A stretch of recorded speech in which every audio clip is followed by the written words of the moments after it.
This podcast is brought to you by North Carolina's electric cooperatives.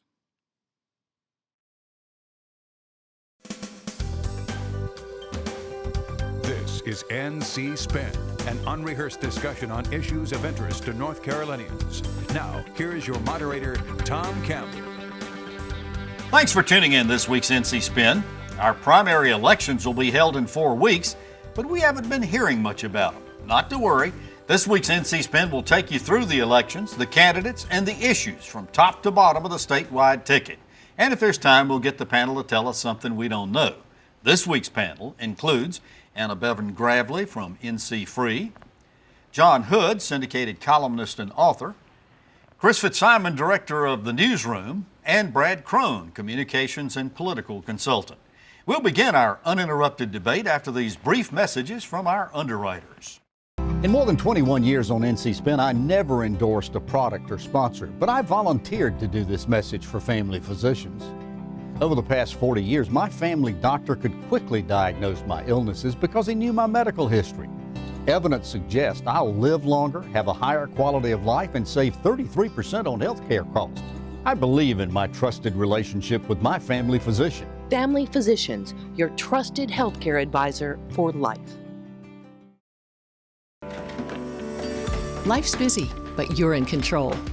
As an electric cooperative member, you have access to lots of tools to help manage your home energy use and budget, so you can focus on what's most important. Let's get started. The deadline to register to vote in the March primaries ended Friday, and early voting begins next Thursday. Many are saying they don't know who's running for what offices. Well, this week's NC Spin is here to help with a complete list of races and candidates for contested statewide contest. Let's begin at the top of the ticket with the presidential choices. It's been an interesting week so far as the presidency is concerned. Let's go down the ballot. So far as the presidential Republican race is concerned, there is one name that sort of stands out among the rest, and it's not Bill Weld. As a matter of fact, there were 3 candidates in that race on the North Carolina ticket. One dropped out this week, Joe Walsh, who said he was not going to run, and that the Republicans had become a cult, and he wasn't going to run for it. In fact, was going to work for the Democrat. Is it just a foregone? How big a vote will Trump get in this? Trump will get 90% of the vote for sure. And the most interesting thing I see about Donald Trump in the state of North Carolina is the fact that he already has a team anywhere from 10 to 13 people, I hear, on the ground in the key television markets getting ready for the November general election. North Carolina is going to be a battleground state. He arguably had the best week this week he's had in his 3 years of presidency. Wouldn't you agree, AB? Absolutely. I mean, he's coming off of 76% approval and a positive reaction to his State of the Union. By Republicans? Yes. Yes. Absolutely. And I think that's hard to beat. I think that is all true, but he also reminded us how polarizing he is and how things are so wild. I mean, the disrespect he showed to Mitt Romney, the attack on his religion, there's still, I'm not saying it's going to happen, he'll certainly win the primary, but there is still a reasonable chance that he will do something so outlandish and so outrageous that a lot of people in North Carolina will have second thoughts. I think that I think there's some truth to that. I think there was generally a good week, but here's what I would say about it is we had like 3 months of political news crammed into a few days this week. Because we had the Iowa caucus, I know we'll talk about that in a moment. We had the impeachment conclusion with the State of the Union. There were some other events as well. In a strange way, I think because there was so much happening, it's possible that it won't have the kind of impact that it would have had if one of those things had happened this week, because people just sort of were overwhelmed by news.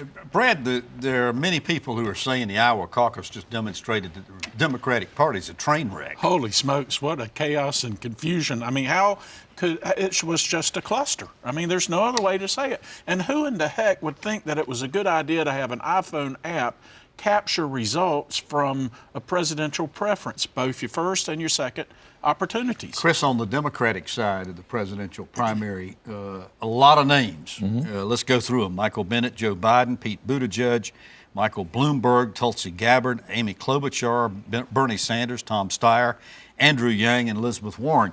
PPP just released a poll Thursday of this week, as a matter of fact, and showed that Biden's still out in front in North Carolina, 25% there. Bernie is second. Bloomberg has risen to third. Warren is fourth, and Buttigieg is fifth. Well, I think the primary is dividing it into a couple of ways. One way you could say is the more progressive left candidates. Bernie Sanders clearly is the leader there. Elizabeth Warren is in that field. And they're the more moderate folks, Biden, Buttigieg, certainly Bloomberg.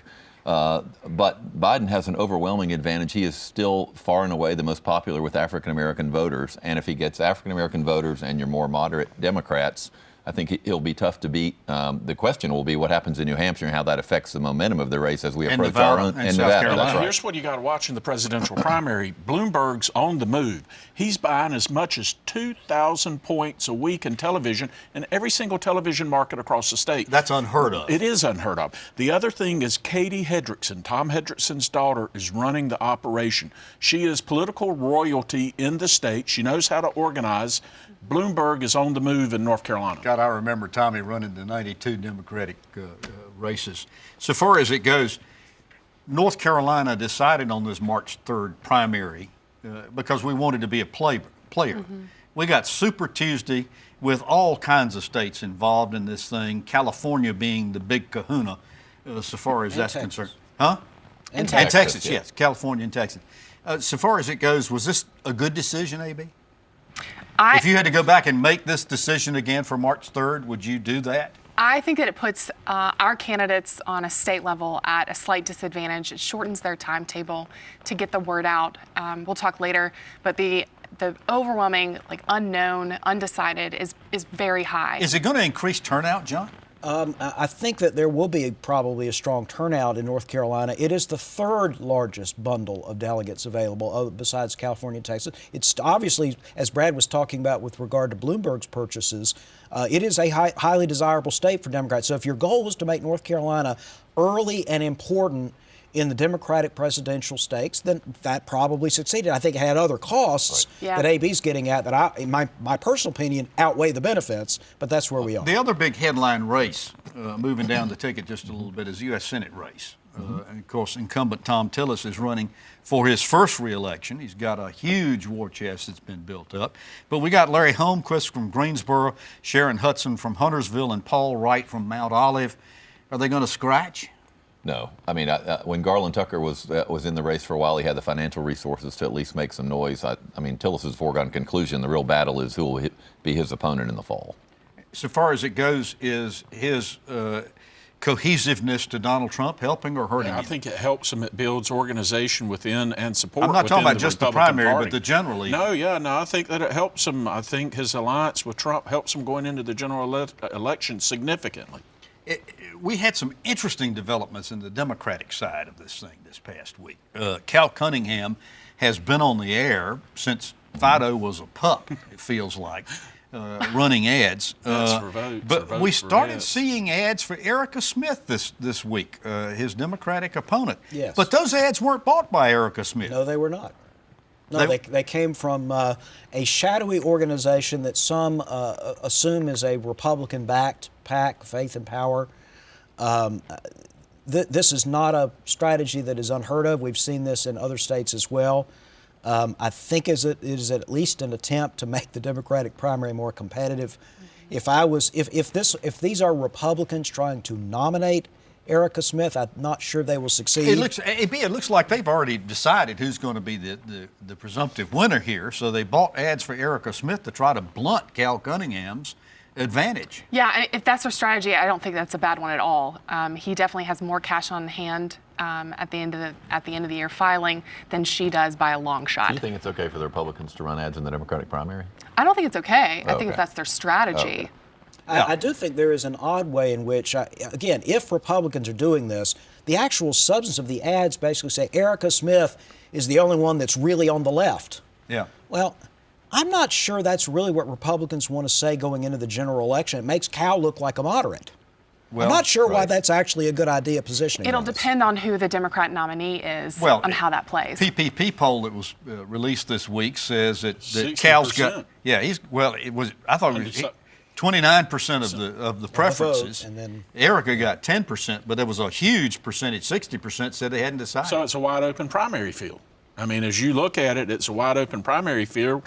For the Republicans to get involved in the primary, I think it's a pretty smart strategy because it sows division within the Democratic Party. So far as it goes, and I'm anticipating, but let's say Cal Cunningham and Tom Tillis are the candidates.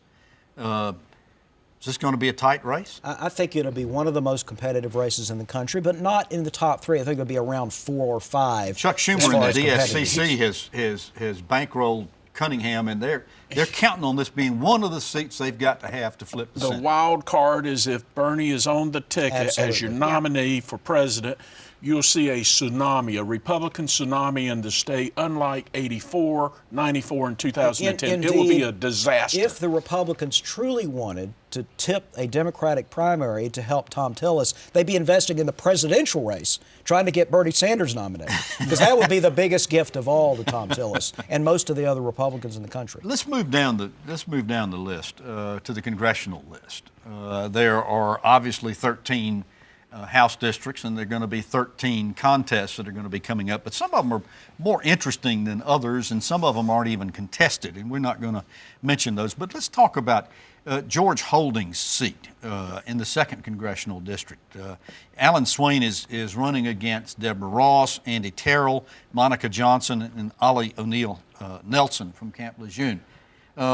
Deborah is presumed to be the leader in this. Well, she is. She just ran statewide, raised a lot of money, was really well known, has been well known working in her work at the ACLU. She's been a Democratic activist for a long time. The interesting thing is Monica Hostetler Johnson, who you mentioned, she filed in the race before it was redrawn, before they knew George Holding. And she's worked the Coalition Against Domestic Violence, a very strong person. And she's on the Wake County School Board. She's right, been on the ballot on the before. board, and she's a good candidate. But I think Deborah Ross is name recognition, her money, her experience. I think if she wins the primary, it's easy selling for the general election. And I think Deborah Ross can consolidate and build unity in the party in Wake County. And I actually think she will help, if she's on the ticket, if she wins, she will help other candidates on the ballot. Let's move over to the 6th District. This is a seat that is open. So far as the Republican primary, we've got Joseph Lee Haywood from Summerfield and Laura Picardo from Pelham. Lee Haywood, I believe, is the most likely nominee. He's I think the 6th District Republican chair, or was before he filed. Well, the interesting thing about this district, Tom, it's gone from a strong Republican district to a leans Democratic district because of the congressional redistricting mandated by the state Supreme Court. Over on the Republican side, AB, the Democratic side, however, we've got Bruce Davis from High Point, Rhonda Fox from Greensboro, Ed Haynes from Winston-Salem, Kathy Manning from Greensboro, and Derwin Montgomery. Ed Haynes has some name recognition. He does. Because he served in the legislature. Well, all of them do, though. Right. Yeah, and Bruce Davis is former NAACP. And Fox worked for Alma Adams. Fox worked for Alma Adams. Former chief Montgomery of is the current state rep and was on the city council in Winston-Salem. Bruce Davis was Kathy Manning ran. Right. Bruce Davis has been on the ballot multiple times in Guilford County. Kathy Manning was the nominee 2 Who would years you ago. give the edge to Well, right now? I get the edge to Kathy Manning right now simply because she's got a financial advantage. She's been able to raise the money and put money into the primary. She's going to have the available resources to get on television. Another thing to look at for that district is that Guilford County has a larger percentage of the vote than Forsyth County, because part of Forsyth is actually in Patrick McHenry's district, believe it or not, now. And so I think that the Guilford-based candidates probably have an edge for that reason. Also, there are 3 strong Democratic candidates from Winston-Salem. And it is a minority-leading seat. And, you know, don't underestimate Rhonda Fox in this debate. Yeah. What I'm afraid of with African-American men is that they're going to undercut any type of base voter support. Mr. Montgomery, Ed Haynes, and Bruce Davis all have bases of support, but it's going to get splintered. Let's move over to the 11th District. Chris, this is Mark Meadows' seat, stepping down. Over on the Democratic side, we got Joey Osborne from Hickory, Vance Patterson from Morganton, Albert Wiley from Salter Path, and Wayne King from Kings Mountain. Wayne King has the name recognition. Wayne King's a Republican. Wayne's on the Republican side. I'm sorry, I got that mixed up. I apologize. All right, so between Osborne, Patterson, and Wiley, where are we? I don't think that it makes very much of a difference. It's probably a roll of the dice as far as that's concerned. But is it still a Republican seat? No, it's going to be a little more competitive. Osborne, I don't know enough about all these to speak intelligently, but that never stops me on NC Spin.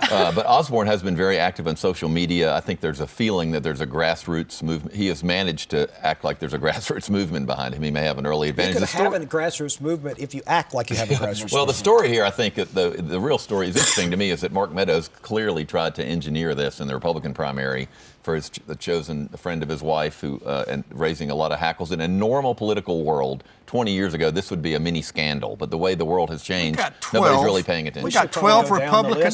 We got 12 Republican candidates. Right. We could put a football team on the field. Michael O'Shea from Asheville, Philip Price from Marion, Steve Woodsmall from Pisgah Forest, Gina Collins from Kings Mountain, Mo Davis from Asheville, Chuck Archard from Asheville, Linda Bennett from Maggie Valley, Matthew Burrell from Asheville, Madison Cawthon from Hendersonville, Jim Davis from Franklin, Dan Driscoll from Lenore, Steve Fickete.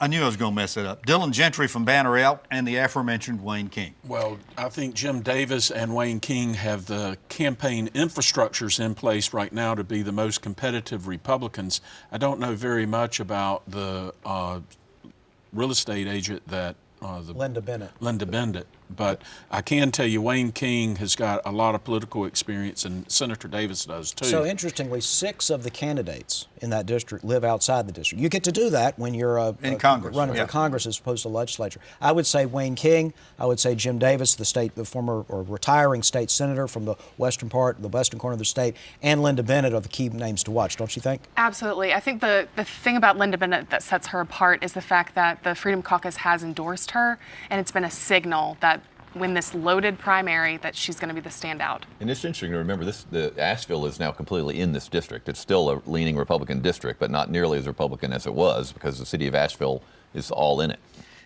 We haven't hit all of the 13. Any of the other districts that at this moment the primaries look like they may have some interest to watch?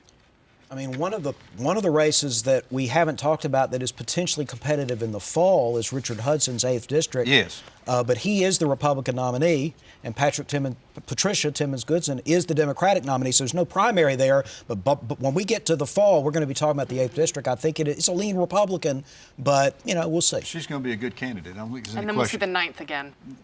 That'll come back. You think? Yes.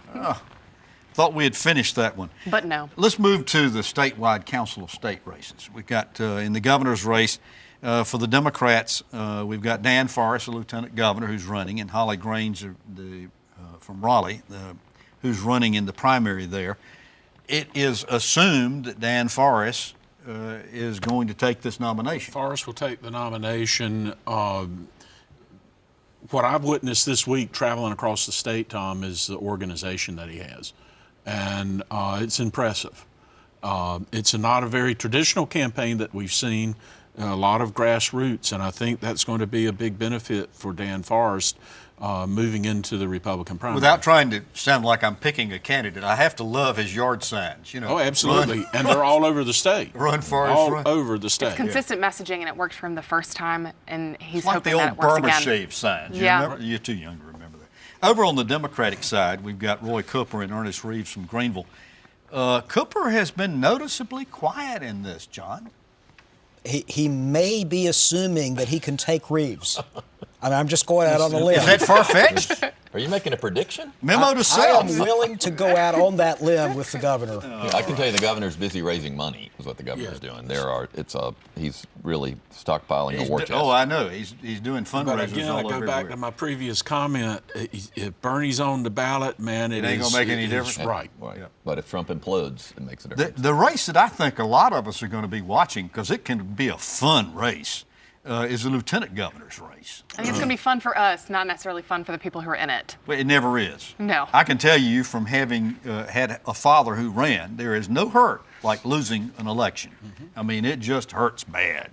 All right, on the Republican side for lieutenant governor, we got Buddy Bingle from New Bern, Deborah Cochran from Mount Airy, Renee Elmas, former congressman from Dunn, Greg Gebhardt, Mark Johnson, former superintendent or will soon-to-be former superintendent of public instruction, John Ritter from West End, Mark Robinson from Greensboro, Scott Stone from Charlotte, and Senator Andy Wells. Handicap that one. Well, the challenge there is a number of those individuals have within their own areas the following. You mentioned that Senator Wells is in it. Scott Stone was a state rep and was active in city politics in Charlotte. Of course, Renee Elmers was a member of Congress. Even Cochran was the mayor of her town of Mount Airy. But I wouldn't discount the candidates who haven't been elected yet. Greg Gephardt is a very active statewide competitor. Mark Robinson, sorry. Mark Robinson is also very popular on sort of in the grassroots party organizations. And Buddy Bingle out east is a rising star in Republican politics there. I think this is a very difficult race to call. Mark Johnson, who I don't think has done a very good job, but he has won a statewide election. It has statewide name ID. There's no question about whether you favor or don't favor. Mark Johnson is a known name in North Carolina. If you peel back a layer and start looking at their fundraising numbers, the three that are really competing on fundraising on the Republican side is Mark Johnson, Andy Wells, and Renee? Actually, not Renee. Surprisingly, not Renee. Scott Stone. Yeah. Yes. Interesting. This is going to be a fun contest to watch. Over on the Democratic side, Brad, 6 candidates there. Bill Toole from Charlotte, Senator Terry Van Dyne from Asheville, Yvonne Lewis Holley from Raleigh, Chaz Beasley from Charlotte, Alan Thomas from Rayford, and Ron Newton from Durham. Handicap that one. 75% PPP put out was undecided at this point in time. Right. 3 incumbent legislators running. I think this is wide open. Renee Elmers is on television. Her commercials are airing. I believe the only Democratic candidate. Terry Van Dyne, sorry, yes. People often mistake the two for each other. Terry Van Dyne's the only Democrat who's on television. That doesn't mean she's going to win, but she clearly, I think, is out front in terms of her. Well, she's raised more money than anybody. That's right. Chaz Beasley's gotten a bunch of the endorsements. Right. The BPAC out of Charlotte, Durham Committee, Durham People's Alliance. All right, let's move to some of the other races. The Attorney General's race. Josh Stein, obviously running for re-election unopposed in the primary. In the Republican primary, though, we got Jim O'Neill, the district attorney from Winston-Salem, Sam Hayes from Raleigh, and Chris Mumma from Raleigh. What you thinking on that? O'Neill's got a base of support coming out of the Greensboro, Winston-Salem market. Right. I think he'll be the leading candidate. Mumma is just on television. I just saw an ad recently, so I think that'll be a little closer than we think. I think she'll run a decent campaign. The auditor's race has a contested primary in that Beth Wood has a Democratic challenger in Louis Toledo. The Republicans have Tony Street from Supply and Tim Hogenmeyer from Fuquay-Varina. Any interest there? I'm going to go with Tony Street on this one. I don't think anybody's going to beat the sitting incumbent state auditor in her Democratic primary. If I'm not mistaken, I think Toledo worked for her. He did. He worked at the North Carolina Justice Center. And they worked at the Justice Center. He ran for the legislature. Works for Ernst & Young now. In Commissioner of Agriculture's race, I'm sorry if I'm pushing. No, we're running out of time. Steve Troxler, obviously, the Republican incumbent, is running unopposed. We got Donovan Watson, Jenna Wadsworth, and Walter Smith from Yadkinville. If Smith wins this, it would be a rematch for him, right? Absolutely, but I think Wadsworth has an organization that's right. within the Democratic Party. She's soil and conservation officer in Wake County. Strongest candidate for the Democrats there. In the Republican insurance commissioner's race, Mike Causey obviously is running for re-election. Ronald Pierce is running against him. Wayne Goodwin for the Democrats. This could be another rematch. I think it will be a rematch. It will be a rematch. Causey's going to win the nomination without There's going to be a vacant seat in the Commissioner of Labor's post on the Council of State. For the Republicans, we got Pearl Burris Floyd, Josh Dobson, and Chuck Stanley. 2 former legislators in the Republican side. They're running. The Democrats have Jessica Holmes without a primary, who's a county commissioner and has a base. Wake County has an urban base. This is going to be fascinating. I think this will be one of the more interesting Council of State races. We could have another rematch in the Secretary of State's race. On the Republican side, Chad Brown, E.C. Sykes, Mike LaPaglia are running against Elaine Marshall, who has no competition. Is this going to be a rematch? I think we're definitely going to see E.C. Sykes on this one. He's getting some endorsements. Okay. I want to move to Superintendent of Public Instruction because this one could be interesting. We've got a vacant seat here. On the Republican side, Craig Horn and Kathy Truitt. The Democrats, James Barrett, Constant Johnson from Charlotte, Jen Mangum from Greensboro, Mike Meyer from Raleigh, and Keith Sutton, school Keith board. Sutton's chairman of the Wake County School Board, probably the leading candidate able to consolidate with educators across the state. Craig Horn, fairly well known in education circles. Kathy Truitt was Governor McCrory's education advisor, and I think is also. I think Representative Horn will win that, but it's competitive. We're running out of time. I do want to move over to the State House. The treasurer's race, Dale Falwell obviously is running there. 3 Democrats running against him: Matt Leatherman, Ron Chatterjee, and Dimple. Chatterjee has an advantage going in simply because he's been able to raise so much money. He's got a bunch of three Supreme Court, 5 Court of Appeals. We have 1 minute left in show. All right. In the legislature, we've got 59 legislators that are running that lean left or lean right without a primary, and 47 competitive without a primary. Lots of incumbents winning there. I think we're going to see a lot of incumbents taking the lead because, again, the short primary timetable is not giving them enough time Name to recognition, voters will go vote for who they know. Exactly. Wow. Well, we didn't cover it nearly enough. We will come back and we will be doing this again before the March 3rd primary. You can count on NC Spin. We hope you've enjoyed this analysis of March 3rd. Next week, we return to our normal format. Until that time, stay informed and watch out for the spin.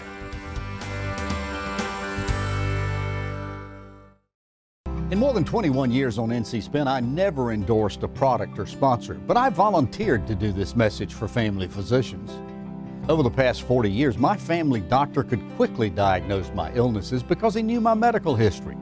Evidence suggests I'll live longer, have a higher quality of life, and save 33% on health care costs. I believe in my trusted relationship with my family physician. Family Physicians, your trusted healthcare advisor for life. Life's busy, but you're in control. As an electric cooperative member, you have access to lots of tools to help manage your home energy use and budget, so you can focus on what's most important. North Carolina Channel is made possible by the financial contributions of viewers like you who support the UNC TV network.